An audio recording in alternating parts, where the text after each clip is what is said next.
Here we are again, guys. We are Spooky Campfires, compiled by Amy Kelley Hoitsma. These are for the outdoor myths, tales, and all ages. If you guys want to go ahead and pick up this book, this is a wonderful book to take out to the campfire when you're camping, or even just take with you when you're running out and around and about. Let's go ahead here and jump right in. Today what we're going to be reading is The Boarded Window. This is by Ambrose Bierce. Don't know how you pronounce that, but I think it's Bierce. Anyway, let's go ahead and jump right in here.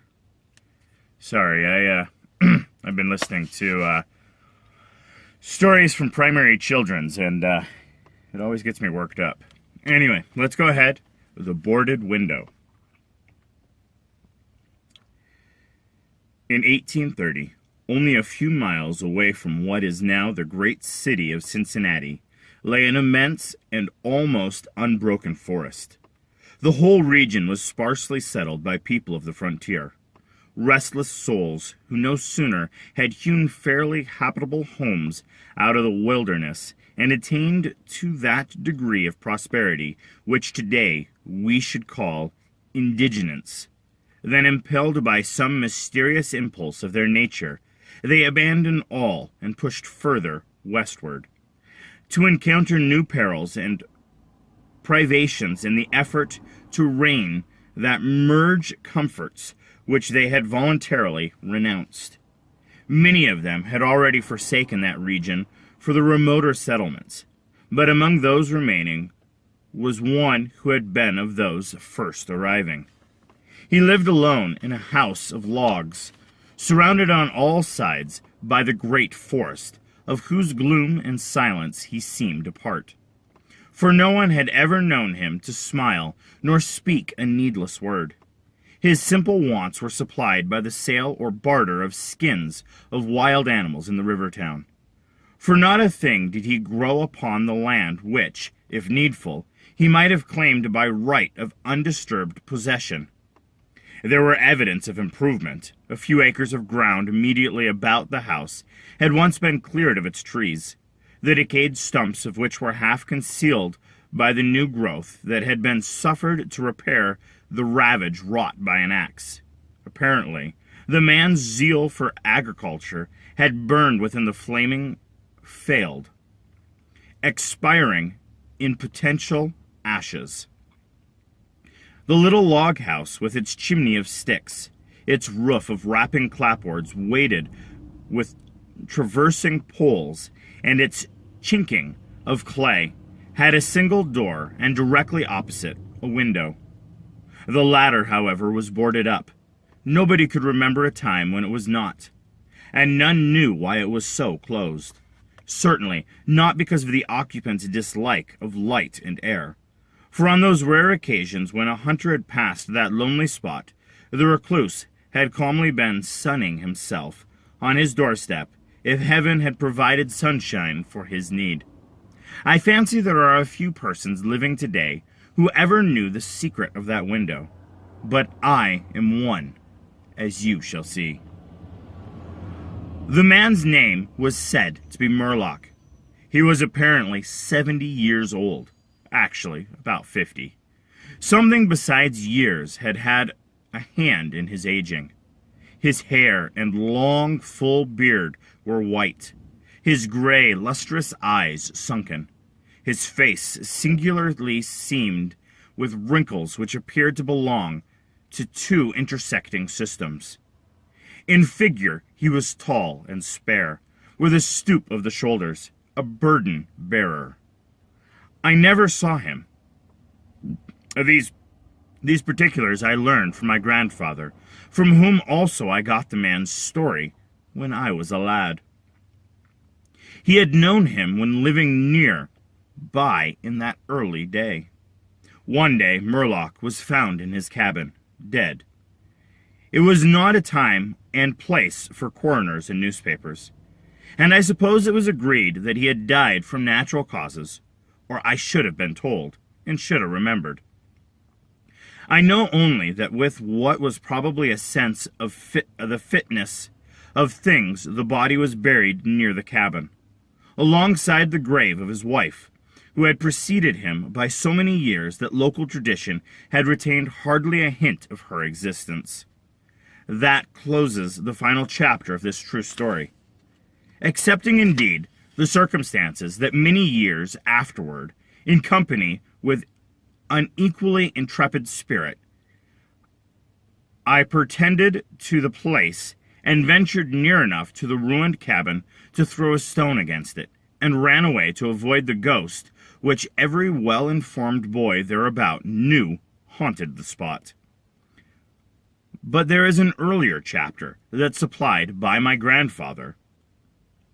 When Murlock built his cabin and began laying sturdily about with his axe to hew out a farm, the rifle, meanwhile, his means of support, he was young, strong, and full of hope.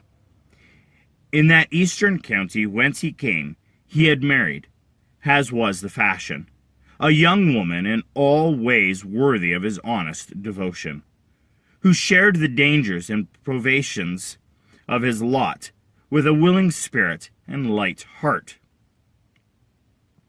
There is no known record of her name, or her charms of mind and person. Tradition is silent, and the doubter is at liberty to entertain his doubt. But God forbid that I should share it. Of their affection and happiness there is abundant assurance in every added day of the man's widowed life. For what but the magnetism of a blessed memory could have chained that venturesome spirit to a lot like that? One day, Murlock returned from gunning in a distant part of the forest to find his wife prostrate with fever and delirious. There was no physician within miles, no neighbor, nor was she in condition to be left to summon help. So he set about the task of nursing her back to health. But at the end of the third day she fell into unconsciousness, and so passed away, apparently with never a gleam of returning reason. From what we know of a nature like his, we may venture to sketch in some of the details of the outline picture drawn by my grandfather. When convinced that she was dead, Murlock had sense enough to remember that the dead must be prepared for burial. In performance of the sacred duty, he blundered now and again, did certain things incorrectly, and others which he did correctly were done over and over. His occasional failures to accomplish some simple and ordinary act filled him with astonishment, like that of a drunken man who wonders at the suspension of familiar natural laws. He was surprised, too, that he did not weep. Surprised and a little ashamed. Surely it is unkind not to weep for the dead. Tomorrow, he said aloud, I shall have to make the coffin and dig the grave, and then I shall miss her. When she is no longer in sight, but now she is dead, of course. But it is all right. It must be all right, somehow. Things cannot be so bad as they seem. He stood over the body in the fading light, adjusting the hair and putting the finishing touches to the simple toilet, doing all mechanically with soulless care. And still, through his consciousness ran an undersense of conviction that all was right, that he should have her again as before, and everything explained. He had had no experience in grief. His capacity had not been enlarged by use.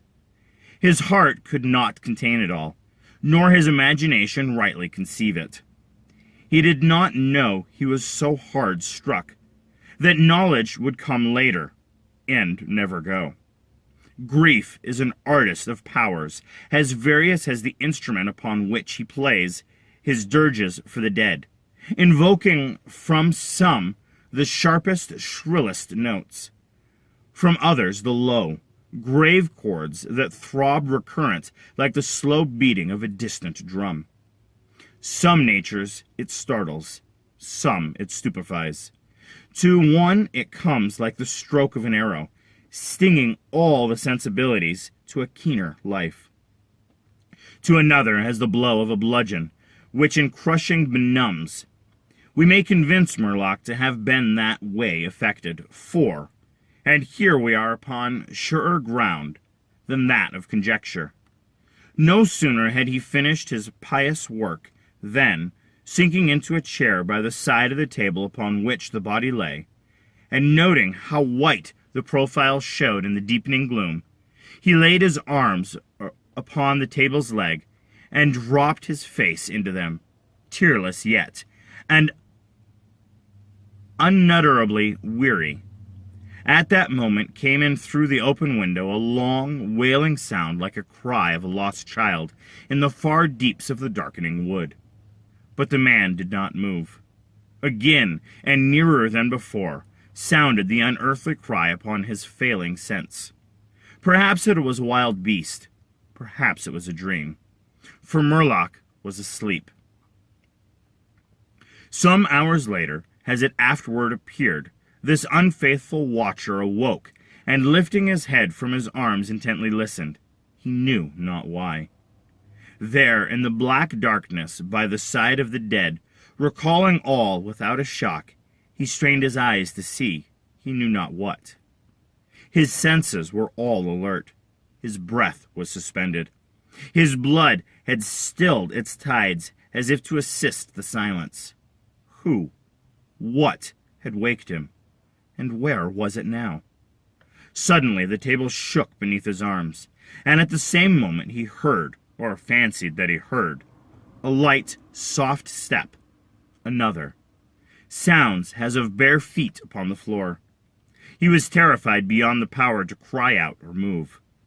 Perforce he waited there in the darkness, though seeming centuries of such dread as one may know, yet live to tell. He tried vainly to speak the dead woman's name, vainly to stretch forth his hand across the table to learn if she was there. His throat was powerless. His arms and hands were like lead. Then occurred something most frightful. Some heavy body seemed hurled against the table with an impetus that pushed it against his breast so sharply as nearly to overthrow him.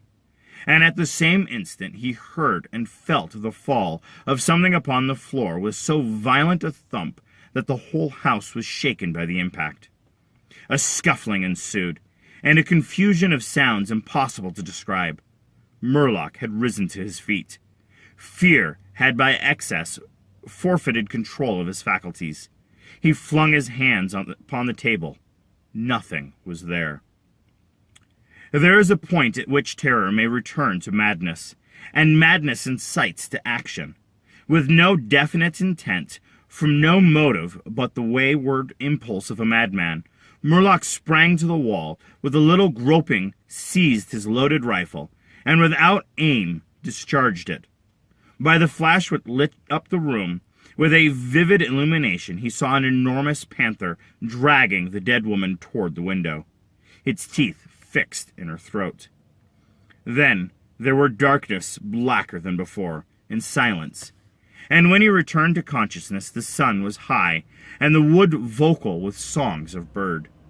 The body lay near the window where the beast had left it, when frightened away by the flash and report of the rifle. The clothing was deranged, the long hair in disorder, the limbs lay anyhow. From the throat, dreadfully lacerated, had issued a pool of blood not yet entirely coagulated. The ribbon with which he had bound the wrists was broken. The hands were tightly clenched. Between the teeth was a fragment of the animal's ear.